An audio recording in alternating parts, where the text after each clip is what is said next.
Lagi heboh di kota Makassar, Sulawesi Selatan, seorang bocah berumur 11 tahun berinisial DE diculik dua remaja hingga berujung tewas. Korban diketahui masih duduk di bangku kelas 5 sekolah dasar dan beralamat di Jalan Batua Raya, Kecamatan Panakukang, Kota Makassar. Mayatnya ditemukan di kawasan Waduk Nipa-Nipa, Kecamatan Moncongloe, Kabupaten Maros, Senin malam kemarin.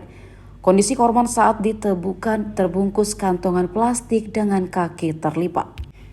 Kini jasad korban telah dibawa tim Dokpol Bidokes Polda Sulsel ke Rumah Sakit Bayangkara. Ayah korban yang dihubungi Tribun mengatakan jasad anaknya akan diotopsi di rumah sakit tersebut. Dari kronologi yang dijelaskan ayah korban, anaknya itu hilang dibawa pergi dua remaja berumur 17 tahun dan 14 tahun ketika berada di depan salah satu minimarket di Jalan Batua Raya beberapa hari lalu. Rekaman CCTV saat kejadian penculikan itu memperlihatkan dua pelaku mengendarai sepeda motor. Karena korban tak kunjung pulang, keluarga panik dan melaporkan ke Polsek Panakukang Minggu 8 Januari 2023. Hingga akhirnya pihak keluarga menyebarkan info anak hilang beserta foto korban.